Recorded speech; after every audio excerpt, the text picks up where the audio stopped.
Estamos de volta e vocês me pegaram bem aqui consertando meu óculos, né? Mas é assim mesmo. Nosso programa é assim, bem espontâneo. Gente, nós estamos conversando agora no nosso último bloco com o Dr. Maurício Mendes, advogado especialista em direito eleitoral, e estamos falando sobre a lei da ficha limpa, né? Que agora foi realmente reconhecida pelo Supremo Tribunal Federal, STF, é isso? E a gente tem aqui, eu li pelos jornais, doutor Maurício, e vi que o doutor Marlon Reis, que é coordenador do Movimento de Combate à Corrupção, o MCCE, se você quiser saber muito sobre o Movimento de Combate à Corrupção, é só você clicar www.mcce.org.br. Lá você vai saber de tudo sobre esse movimento de combate à corrupção eleitoral. E o doutor Marlon Reis, que é um juiz, né? Ele declara no Globo assim: não adianta, não tem choro e nem vela. As pessoas serão condenadas. Ficha suja não entra nas eleições de 2012. Então nós já vimos que abuso de poder econômico não entra, certo? Agora eu te pergunto, compra de voto. Quem responde a processo com relação à compra de voto? Também não entra. Uma das novidades foi o seguinte, a compra de voto introduzida no nosso ordenamento jurídico pela Lei 9840, ela dava como consequência a cassação do registro. Ou seja, se durante minha época de campanha, do registro de campanha até a data da eleição, de alguma forma, prometi alguma benesse em troca do voto, que fosse um voto apenas, né? Uma denúncia e a pessoa é pega em flagrante, existia, né? A possibilidade de eu ser cassado o registro e eu perder o meu mandato. Mas eu perdia o mandato e não existia nenhuma consequência. Sim, na outra eleição eu vinha com a cara mais limpa do mundo. Hoje, pelas mudanças introduzidas pela Lei Complementar 135, né? Essa pessoa também fica impossibilitada de concorrer nos 8 anos subsequentes àquela eleição que eu comprei voto. Ou seja, se eu fui condenado pela compra de voto em 2008, eu só volto em 2020. Então, gente, presta atenção. Abuso de poder econômico. Eu vou traduzir, né, assim mais ou menos, que a gente, né, advogado, eles têm uma fala e deve ser assim mesmo, né? E a gente fica muito assim, feliz de nós termos um advogado especialista em direito eleitoral, né, da estirpe assim, do nosso doutor Maurício Mendes. Ele entende realmente de direito eleitoral. Mas o que nós estamos falando de abuso de poder econômico são aquelas campanhas faraônicas, que a gente pensa que o cara é candidato a deputado, a senador, e o cara é candidato a vereador. E compra de voto é quando o cara vai lá, troca o voto por uma dentadura, troca o voto por um saco de cimento, oferece dinheiro em boca de urna. Essas coisas serão muito mais fiscalizadas do que antes. E se uma pessoa responde o processo sobre isso, ela vai ficar impedida de vir candidata a cargo eletivo agora nas eleições de 2012. Mas olha só, se a pessoa for condenada por essa situação, responder o processo não, né? A condenação tem que ser em órgão colegiado, né? Órgão colegiado exatamente, é o seguinte, em órgão colegiado. É o tribunal, né? Trocando em miúdos, o tribunal, né? Porque há pessoas que são processadas... Condenadas em segunda instância ou por órgão colegiado. Porque falam desse termo porque existem pessoas que a condenação, que o tribunal originário é um tribunal colegiado. O candidato a vereador não, ele é julgado em primeira instância pelo juiz eleitoral. Pelo juiz eleitoral, perfeito. Uma pessoa que concorre à eleição para deputado, o senador, inicialmente ele é julgado pelo Tribunal Regional Eleitoral. Então ele é julgado pelo órgão colegiado inicialmente. Então não é segunda instância, é o órgão colegiado. Nesse caso, né? Por isso que eles falaram segunda instância ou órgão colegiado, né? Então, eu acredito, doutor Maurício, que nós começamos, né? É claro que isso vem de uma longa história, de um movimento contra a corrupção eleitoral, é um movimento que já vem acontecendo no país já há algum tempo, né? Mas eu continuo afirmando que nós tivemos avanços, né? Margareth, eu falei, avanços nós tivemos sim. Agora, o que eu insisto sempre, essas situações de colocar a lei mais severa ou de dar uma efetividade maior à lei, como de fato era necessária a ampliação do prazo de inelegibilidade, você incluir outras situações para impedir que a pessoa... É necessário. O que eu acho é que o preço a ser pago por isso não pode ser uma situação em que aquela conduta era permitida, eu pratiquei... Você se refere aos 8 anos, sim, né? Você retroagiu, você aumentar a pena. Isso eu acho que é um retrocesso.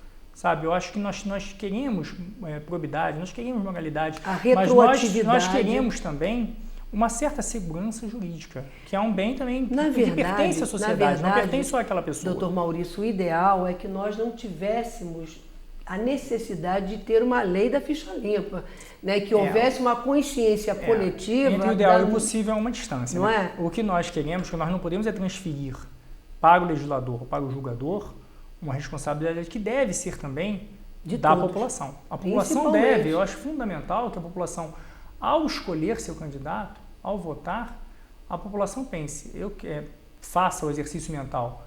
Que tipo de candidato que eu quero? Que tipo de governo que eu quero? Nós tivemos um exemplo imenso, nós estamos tendo um exemplo imenso na cidade. Sofrendo com relação a isso quanto custa caro a gente escolher um candidato equivocadamente. Verdade. Né? Acho que aqui em Teresópolis, nós temos isso muito próximo, muito patente. Nós vamos ter uma oportunidade agora. Em outubro, né? Em 2012.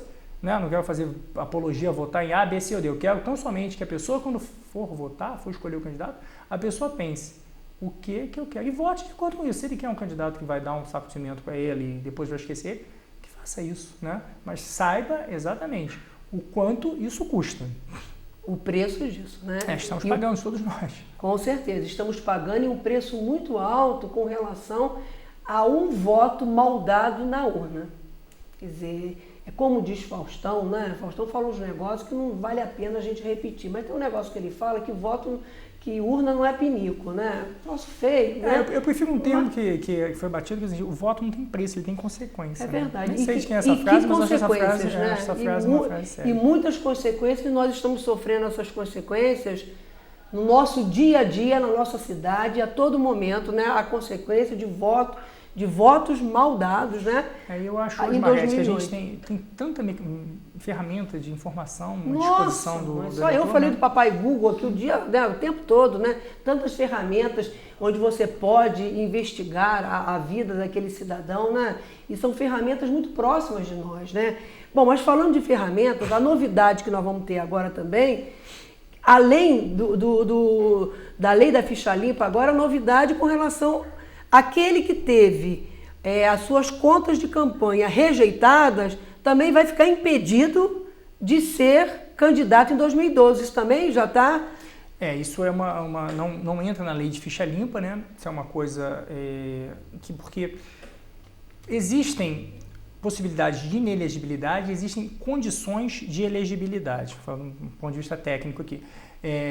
Por exemplo, se eu tenho 19 anos, não quer dizer que eu seja inelegível, mas eu não posso concorrer ao cargo, por exemplo, de senador, que uma das condições de elegibilidade é eu ter a idade de 35 anos. Né?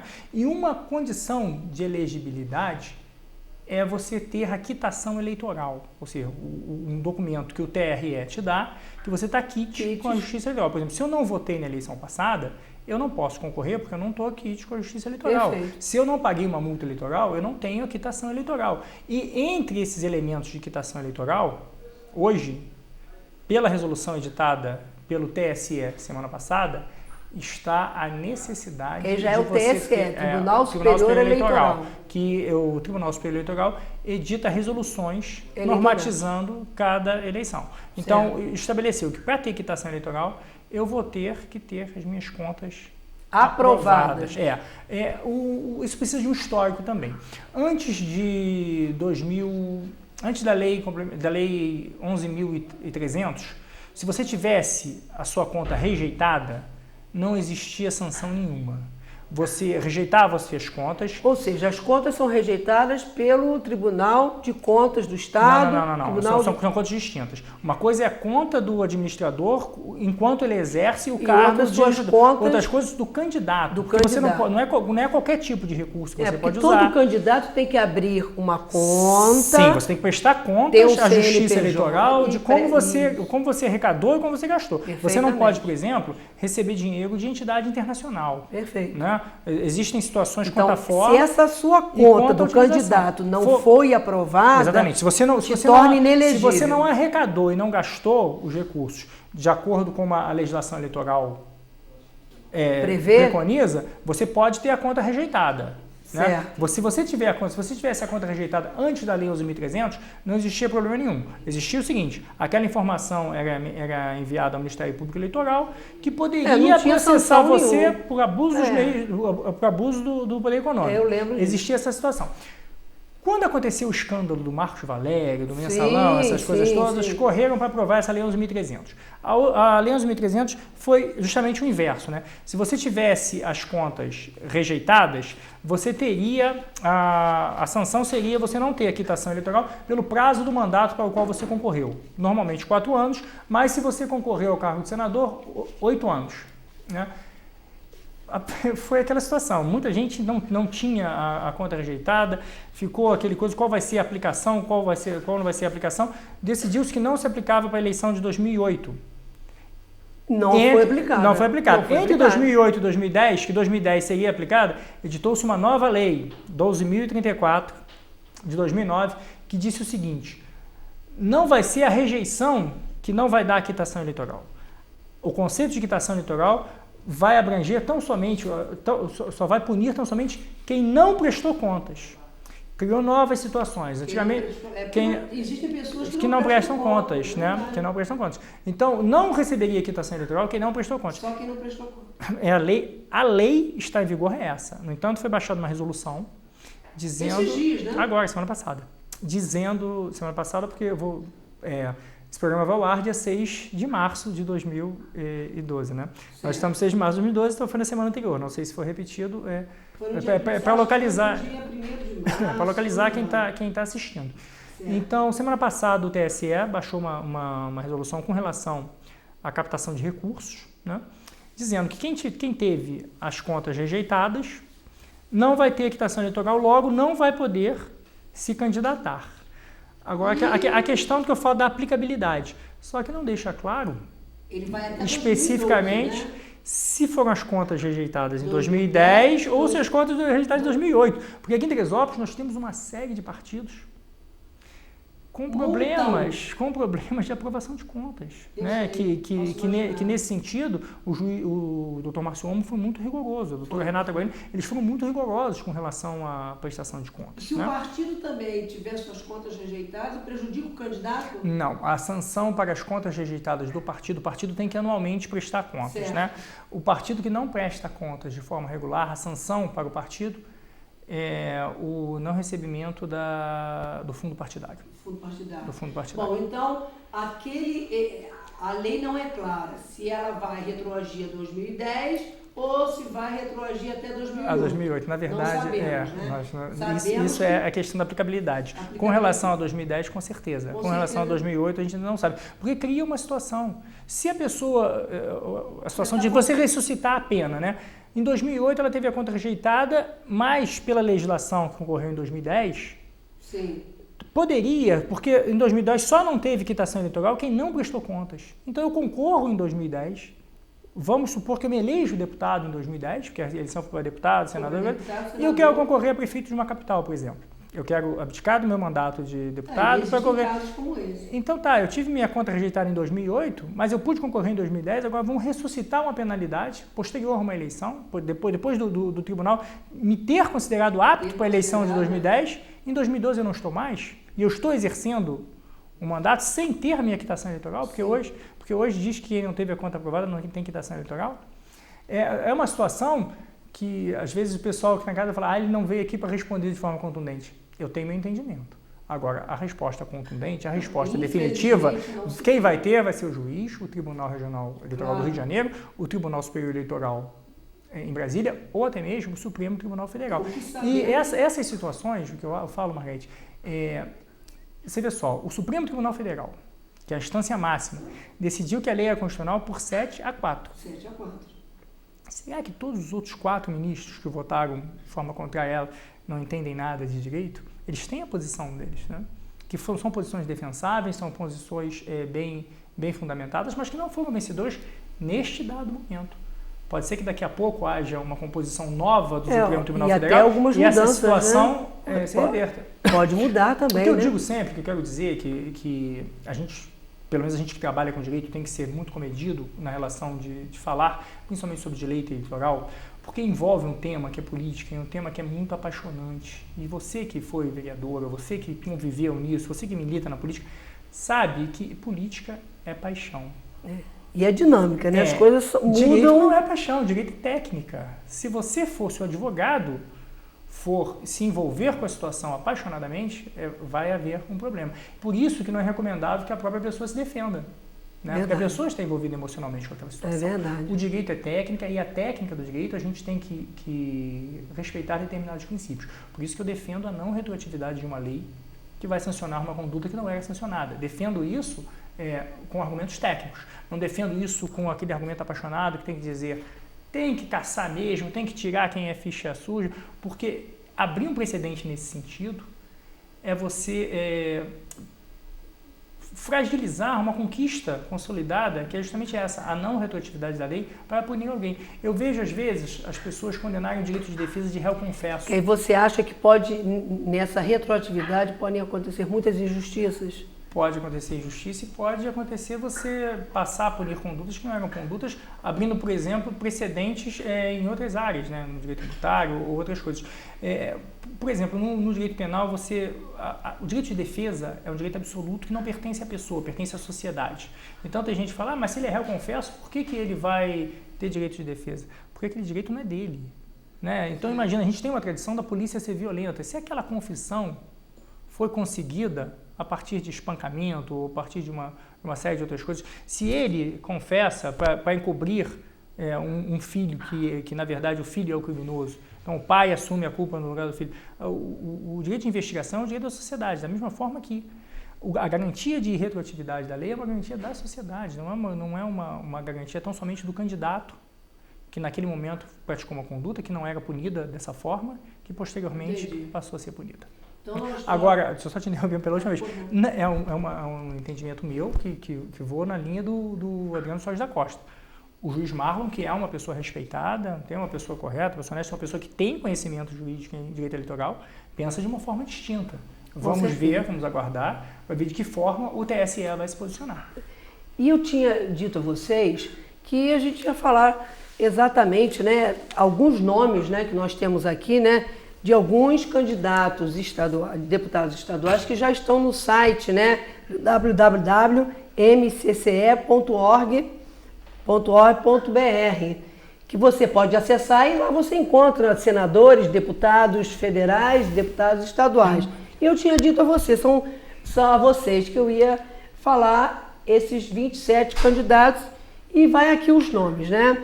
Alair Correia, Aníbal Átila Nunes, Conte Bittencourt, Délio César Leal, Domingos Brazão, Wilson Cabral, Edno Fonseca, Edson Albertazzi, Fábio Silva, Fernando Guzmão, Geraldo Moreira da Silva, Glauco Lopes, Inês Pandeló, João Peixoto, Jorge Babu, José Nader, Marcelo Simão, Marcos Abraão, Mário Marques, Paulo Melo, Paulo Ramos, Renato de Jesus, Rodrigo Dantas, Rodrigo Neves e Halig Ramalho.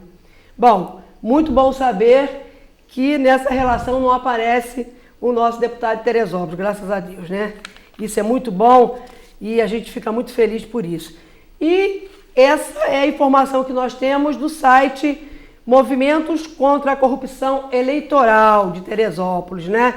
E a gente estava conversando com o Dr. Maurício Mendes, que na verdade, né, trouxe para nós mais questionamentos, né? Porque na verdade o que vai acontecer é isso, né? Nós sabemos que a lei da ficha limpa vai trazer questionamentos dentro de um cenário político que é um cenário dinâmico, é um cenário atuante, e quando se fala em retroagir a lei, né? Você pode realmente, né, entrar em várias situações que podem escapulir, que podem gerar jurisprudências ou não, né? E que vamos aguardar que tenhamos aí normas